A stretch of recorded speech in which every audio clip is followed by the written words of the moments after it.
I will invite Professor Drew Endy, who will be talking to us about bioengineering. Great to be together. Thanks for sticking around. Amazing to follow three incredible colleagues. And so I'll give you my intro to BioE. I just want you to reflect on this movie and ponder what you think biology is. What is life? What are living systems? What is biology? We've just heard about it. But I want you to ponder that personally and imagine what your answers are.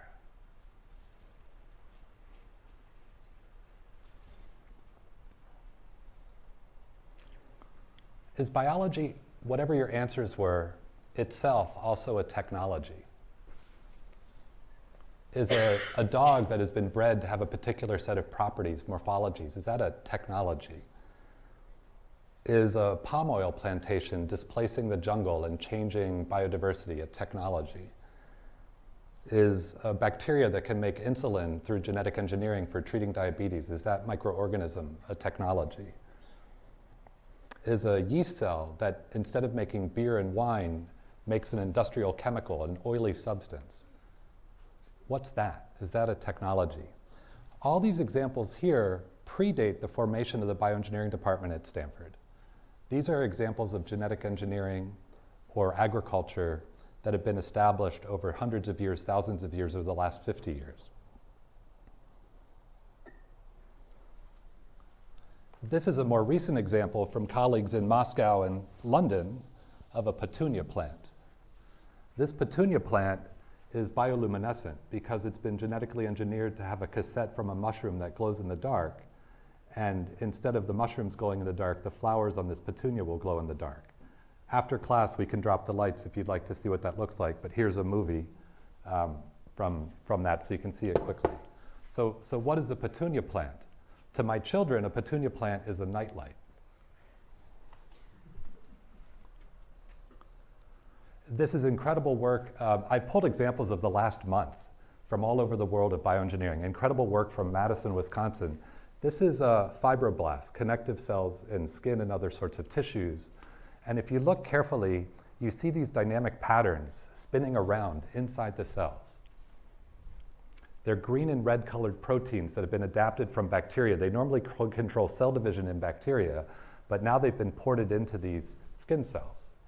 And these programmed dynamic oscillations are a type of radio broadcasting system. And you can control the frequency and amplitude. It's totally genetically engineered. It's reporting out in this context, I think, on the state of the cell, but you can use it to control the intrinsic dynamic patterning of the cytoplasm and things within the cells. We haven't been thinking so much about all the possibilities that you could do if you embrace living matter itself as a form of technology. And that's trying to give you a sense of what the bioengineering department's about. We're the youngest engineering department at Stanford, started in the 21st century thinking about biology as technology from the inside out. Here's another example, started in Harvard, but now here at Stanford. This is a type of tissue printing where you're filling a tube with cells that become cardiac cells, and then using a nozzle to pattern a vascular structure by depositing a sacrificial ink that leaves behind this pattern that you can later erode, and that creates a synthetic blood vessel, if you will, or whatever vascular structure you like. So Mark Schuyler Scott and colleagues working on stuff like this. When you pull it out, if you can get it going, right, you see the contractile motion. So could you print a heart? Right, that's what they're working on. That's what bioengineers are working on. This is a proximity sensor. It looks like an electrical device that's just detecting the proximity of a finger. And you can see the electronics over here, but if you look closely, it's not a printed circuit board. That's actually a mushroom. So this is work that popped up out of Austria in the last month, where they've grown the electronics within a substrate that's not fully biodegradable, but the matrix that's enclosing it is. And if you look at the Semiconductor Research Corporation's roadmaps for bioengineering, they hope that by the year 2040, you could actually grow the full computer. But wow, that's a lot of fundamental research ahead of us. what I'm trying to get at is we're on this frontier where many useful things have and can be done in bioengineering. And as much as it's about the physics and the science of engineering with life, it's also about the dreaming and designing. And so I'll start by acknowledging what Dr. King's speech was not about. It was not about having a plan or a major that you might choose, or a new medicine, or a bioeconomy, what President Biden has recently endorsed. I hope we all remember that this was a speech about a dream. And part of the work of bioengineering is trying to figure out what our dreams are in partnering with biology. That's what's up for grabs in a way. We are so alike, you and I, Vesper. I want to give you two examples to illustrate how this plays out and how things like the classics and the structure of the narrative are itself vital within bioengineering. This first example is a synthetic biology film from Lithuania that dropped in September of this year. It's called Vesper. It's a dark movie, so if you're going for it, just be ready. But the world building in imagining what biotechnology is like as an immersive technology is spot on. So just do 30 seconds from the trailer. Dear Alice. Oh, and then we'll do the shiny, happy one. But let's do the darker We one. are so alike, you and I, Vesper.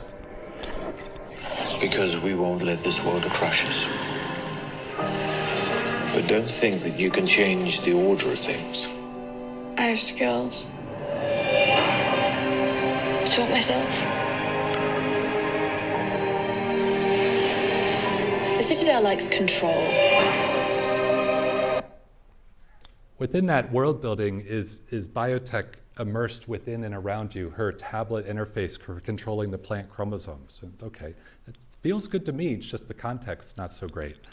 Now let's go to a more recent solar punk commercial from Chobani, the yogurt food company. Dear Alice, this place is yours now. It's a handful, but look after it, and it'll feed you forever. And remember, a business is only as good as its people, so treat them well. Our job is to plant seeds so our grandkids get to enjoy the fruit. Because how we eat today feeds tomorrow. There are a lot of different examples like this competing for how people think about what biology is and what it might become. And I just want to, again, emphasize and acknowledge that that's part of what bioengineering is as a discipline.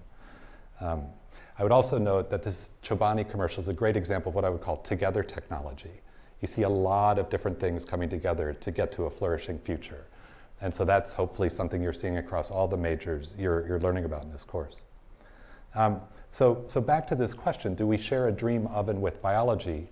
And the work at hand is to understand biology as it is, the 90 terawatts of photosynthesis on the planet, a civilization that runs on 20 terawatts. Wow, we should be able to flourish just with that. And then what's up for grabs on the right is what do we do with these capacities if we find new ways of partnering with life? Notice the double-decker suspension bridge grown in place from the roots of a rubber plant that gets stronger over time, passed down from one generation to the next, fixes carbon as it grows. What's biology? You might be a bioengineer, therefore, if you're feeling like you're excited about curiosity, how does life work? You have a passion for tinkering and learning by building. You're compelled in a Rousseauian sense to mitigate suffering. Maybe you wish to cure diseases. Restore environments. It's hard work. Our toolkit is really immature. It's not like real-time runtime compilers in computer science. Very tedious, slow debug. So we have a passion for making better tools. You want to push the frontiers and imagine new things. Lead by dreaming and storytelling. This stuff matters. Go sideways and hurt a lot of people, so carrying that responsibility and so on. How to be a bioengineer. The two introductory courses are the Introduction to Bioengineering. I teach that with Jen Brophy in the spring. No prereqs, fairly permissive big tent course. And then the first hands-on course is BioE44, an introductory laboratory course. We're home-based in the Shriram building, catty-corner in this quad. And so those are two courses. The other thing we have as a resource that will be available through the course, this course's Canvas site, is what we call our course companions.